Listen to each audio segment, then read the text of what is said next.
2021년 8월 5일 LA 온누리교회 가정에서 함께하는 영상 새벽 예배입니다.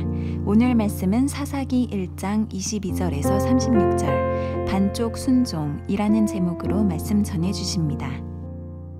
이제 요셉 가문이 베델을 공격하려고 올라갔습니다. 여호와께서 그들과 함께 하셨습니다. 요셉 가문은 사람을 보내 베델을 정탐하게 했습니다. 그 도시의 이름은 원래 루스라고 불렸습니다. 정탐꾼들이 그 도시에서 나오는 한 사람을 보고 그에게 말했습니다. 도시로 들어가는 길을 우리에게 가르쳐 준다면 우리가 당신에게 호의를 베풀겠소. 그러자 그가 도시로 들어가는 길을 보여주었습니다. 그들이 칼날로 그 도시를 무찔렀으나 정탐꾼을 도와준 사람과 그의 가족 모두는 죽음을 면하게 됐습니다. 그 사람은 햇사람의 땅으로 가서 그곳에 도시를 세우고 그 이름을 루스라고 했습니다. 그리하여 이것이 오늘날까지 그 도시의 이름이 됐습니다. 므낫세 지파가 베스안과 그 주변 마을들, 다아낙과 그 주변 마을들, 돌에 살던 사람들과 그 주변 마을들, 이블라함에 살던 사람들과 그 주변 마을들, 무깃도에 살던 사람들과 그 주변 마을들을 몰아내지 못해 가나안 사람들이 그 땅에 살 수 있었습니다. 이스라엘이 강해지자 가나안 사람들에게 강제로 일을 시켰습니다. 그러나 그들을 완전히 쫓아내지는 않았습니다. 에브라임 지파도 게셀에 살던 가나안 사람들을 쫓아내지 않았습니다. 그리하여 가나안 사람들은 게셀에서 에브라임 지파 가운데 살았습니다. 스불론 지파도 기드론과 나알롤에 살던 가나안 사람들을 쫓아내지 않았습니다. 그리하여 가나안 사람들은 그들 가운데 남아 강제로 일을 해야 했습니다. 아셀 지파도 악고, 시돈, 알랍, 악십, 헬바, 아빅, 르홉에 살던 사람들을 쫓아내지 않았습니다. 그리하여 아셀 사람들도 그 땅에 살던 가나안 사람들 가운데 살게 됐습니다. 이는 그들을 쫓아내지 않았기 때문입니다.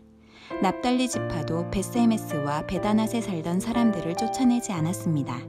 그리하여 납달리 지파도 그 땅에 살고 있던 가나안 사람들 가운데 함께 살았습니다. 벳세메스와 베다낫에 살던 가나안 사람들은 강제로 일을 해야 했습니다. 아모리 사람들은 단 지파를 산간지대로 밀어내고 평지로 내려오지 못하게 했습니다. 그러고는 아모리 사람들이 헤레스 산과 아얄론과 사알빔에 계속해서 살았습니다. 그러나 요셉 가문의 힘이 강해지자 아모리 사람들 역시 강제로 일을 해야 했습니다. 아모리 족속의 영역은 아그라핌 언덕과 셀라부터 그 위쪽까지였습니다. 할렐루야. 오늘도 예배 자리에 나오신 모든 분들 하나님의 이름으로 환영하고 축복합니다. 우리 이 시간 함께 먼저 찬양으로 예배 자리 나아가시겠습니다.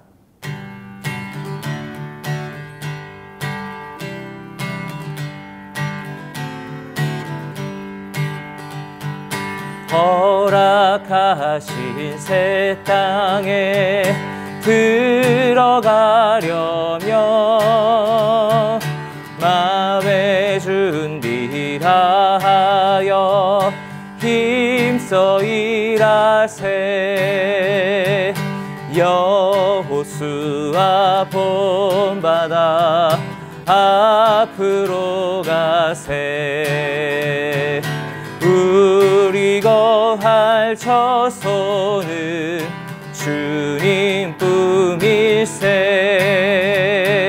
시험 환난 당해도 낙심 말고서 마음의 걱정 버리고 힘써 일하세. 여호수아 본바다 앞으로 가세. 우리 거할 처소는 주님 품일세. 여호수아 본바다 여호수아 본바다 앞으로 가세.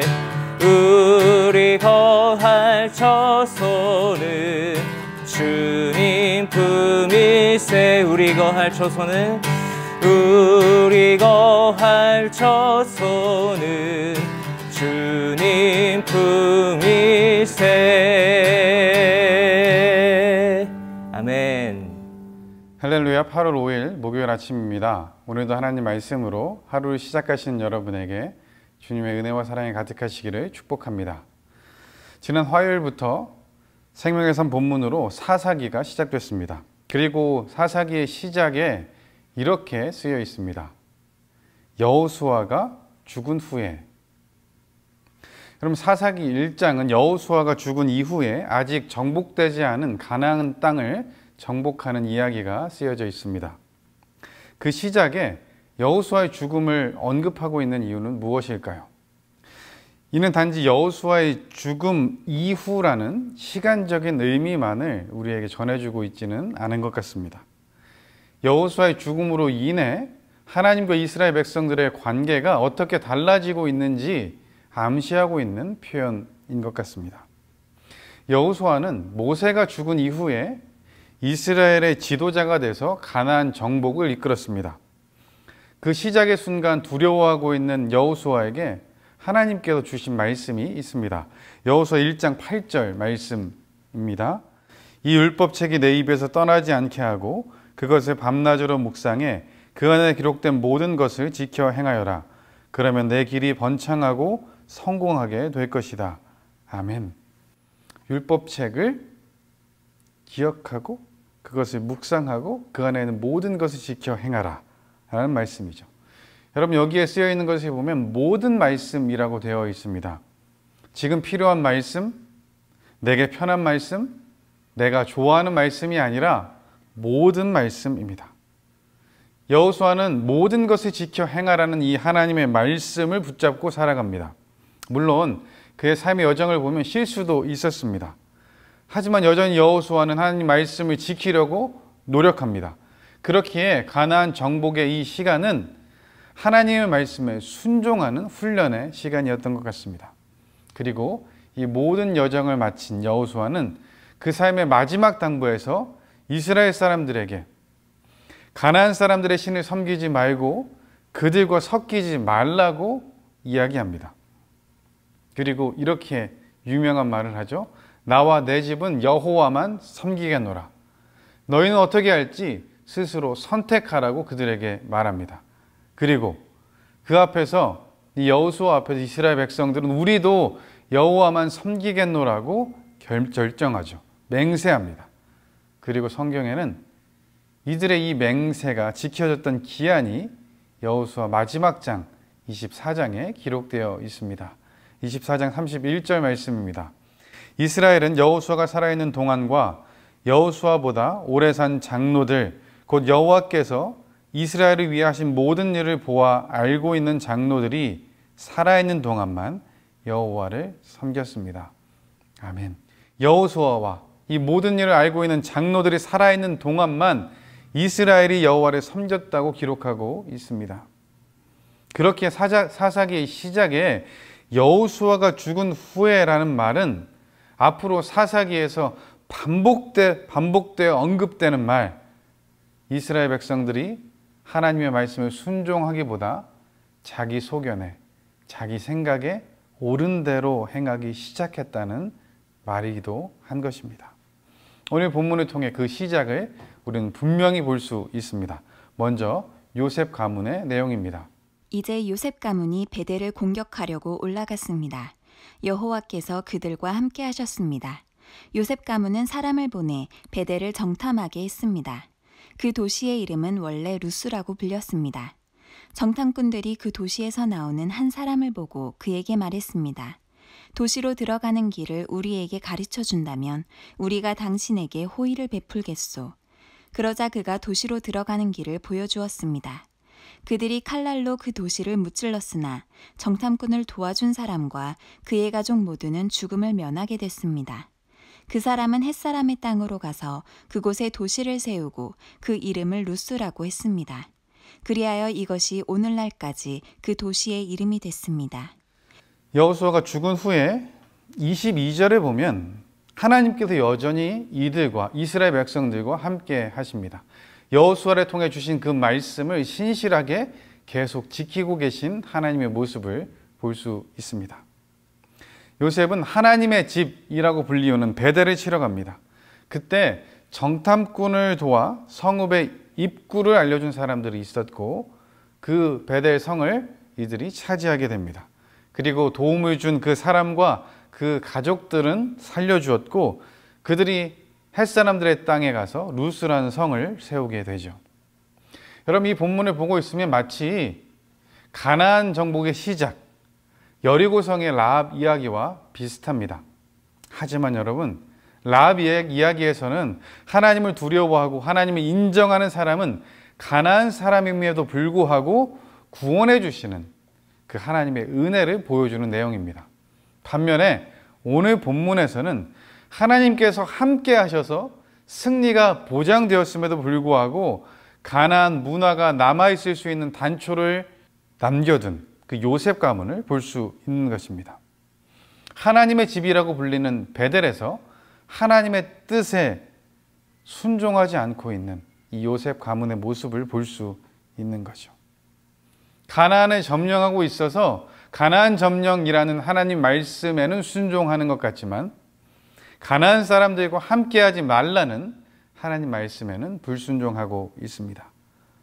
반쪽만 순종하고 있는 모습이죠. 요셉 가문의 이런 모습이 계속해서 이어지고 있습니다. 므낫세 지파가 베스안과 그 주변 마을들, 다아낙과 그 주변 마을들, 돌에 살던 사람들과 그 주변 마을들, 이블라함에 살던 사람들과 그 주변 마을들, 무깃도에 살던 사람들과 그 주변 마을들을 몰아내지 못해 가나안 사람들이 그 땅에 살 수 있었습니다. 이스라엘이 강해지자 가나안 사람들에게 강제로 일을 시켰습니다. 그러나 그들을 완전히 쫓아내지는 않았습니다. 에브라임 지파도 게셀에 살던 가나안 사람들을 쫓아내지 않았습니다. 그리하여 가나안 사람들은 게셀에서 에브라임 지파 가운데 살았습니다. 요셉 가문의 므낫세 지파와 에브라임 지파의 모습입니다. 므낫세 지파는 가나안 사람들을 다 몰아내지 못했습니다. 그래서 가나안 사람이 그 땅에 살 수 있었습니다. 함께 했다는 것이죠. 여호수아를 통해 말씀하셨던 그 말씀이 어겨지고 있습니다. 이들은 보이지 않는 하나님보다 눈앞에 보이는 가나안 사람들의 영향을 받기 시작합니다. 이들이 우리가 힘이 부족해서 쫓아내지 못했다라고 변명한다면 물론 하나님께서 함께 하셨기 때문에 이길 수 있었죠. 하지만 그렇게 변명한다면 어느 정도 받아줄 수 있습니다. 사람들은 연약하니까요. 그런데 28절을 한번 보시면 자신들이 강해졌음에도 불구하고 마찬가지입니다. 그들을 강해졌으면 쫓아내야 합니다. 그런데 그들을 쫓아내지 않고 그들에게 일을 시키고 있습니다. 여러분, 왜 이들이 가나안 사람들을 쫓아내지 않고 그들을 붙잡아 두고 그들에게 강제로 일을 시키고 있을까요? 가나안 사람들의 모습이 그들의 문화가 좋아 보였기 때문에 그렇지 않았을까요? 그들을 쫓아내지 않고 그들과 함께 살고 그들에게 일을 시킴으로 그들의 문화도 배우고 풍요로운 삶도 원했던 것 같습니다. 왜냐하면 유목 생활을 했던 가나안 사람들이 이 땅에 정착해서 농사를 지으려고 하면 그들의 도움이 필요하겠다라고 생각했을 수 있었을 것입니다. 왜냐하면 지금은 만나도 매출하기도 끊겼기 때문에 그렇죠. 하지만 여러분, 이들은 기억해야 합니다. 만나와 매출하기를 주신 분이 지금 농사를 통해 얻을 수 있는 그 모든 곡식과 열매들도 허락해 주시는 분이라는 것, 그것을 말입니다. 그리고 가나안 땅에 들어갔을 때 그들이 심지도 않고 그리고 노력하지도 않은 그 모든 것들을 허락해 주신 분이 하나님이심을 기억해야만 했습니다. 결국 이들은 하나님을 기억하지 못했고 눈앞에 보이는 것만을 가지고 결정합니다. 그래서 28절에 나와 있는 것처럼 그들을 쫓아내긴 했지만 완전히 쫓아내지는 않았습니다. 그럼에도 이들의 마음속에는 우리가 하나님 말씀을 순종하고 있다는 그런 마음이 있었을 것입니다. 그런데 여러분, 하나님 마음도 같았을까요? 이런 요셉 지파의 모습, 그런데 다른 지파들도 마찬가지입니다.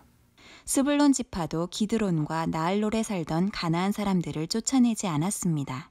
그리하여 가나안 사람들은 그들 가운데 남아 강제로 일을 해야 했습니다. 아셀 지파도 악고, 시돈, 알랍, 악십, 헬바, 아빅, 르홉에 살던 사람들을 쫓아내지 않았습니다. 그리하여 아셀 사람들도 그 땅에 살던 가나안 사람들 가운데 살게 됐습니다. 이는 그들을 쫓아내지 않았기 때문입니다. 납달리 지파도 벳세메스와 베다낫에 살던 사람들을 쫓아내지 않았습니다. 그리하여 납달리 지파도 그 땅에 살고 있던 가나안 사람들 가운데 함께 살았습니다. 벳세메스와 베다낫에 살던 가나안 사람들은 강제로 일을 해야 했습니다. 아모리 사람들은 단 지파를 산간지대로 밀어내고 평지로 내려오지 못하게 했습니다. 그러고는 아모리 사람들이 헤레스 산과 아얄론과 사알빔에 계속해서 살았습니다.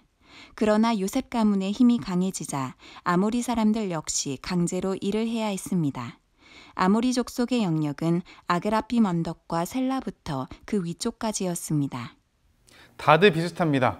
스불론, 아셀, 납달리, 단지파 모두 가나안 사람들을 남겨두었고 그들과 함께 살아갑니다. 어쩌면 이들의 마음속에는 다른 지파들도 다 그렇게 하고 있으니까 이렇게 해도 되는 건가 봐, 되겠지, 이런 마음이 든 듯합니다. 어느 정도는 순종하고 있으니까 이 정도 순종하면 괜찮겠지라는 마음 말입니다.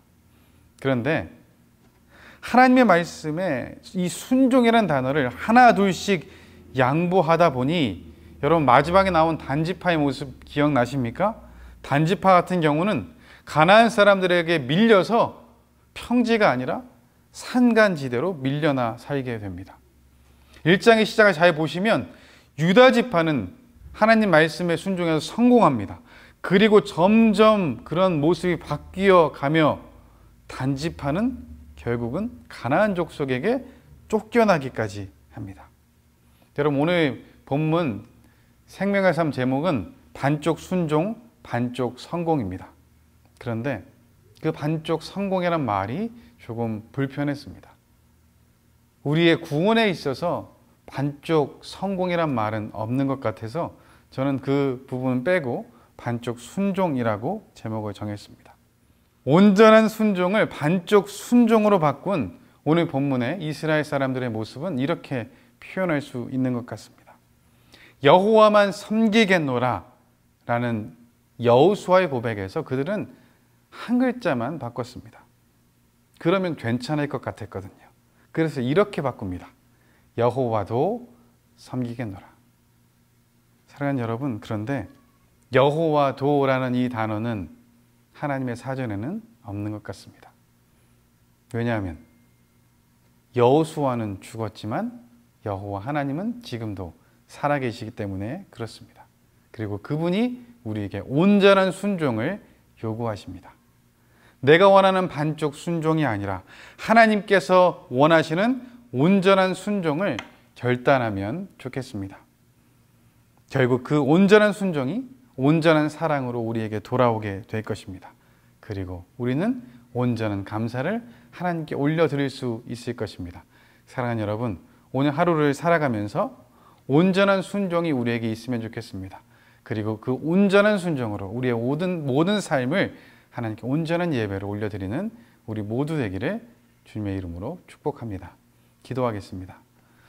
사랑의 하나님 아버지 감사합니다. 오늘도 우리에게 귀한 날을 허락해 주시니 감사합니다. 오늘도 하나님 말씀으로 하루를 시작하게 하시니 감사합니다. 하나님, 우리 마음속에 온전한 순종을 반쪽 순종으로 바꾸려 하는 마음이 있습니다. 다시 한번 말씀에 우리를 세우고 여호와만 섬기겠노라. 온전한 순종으로 이 오늘 하루의 삶을 하나님께 올려드리는 우리 되게 하여 주옵소서. 모든 걸 주님께 맡겨드리며 예수님의 이름으로 기도합니다. 아멘.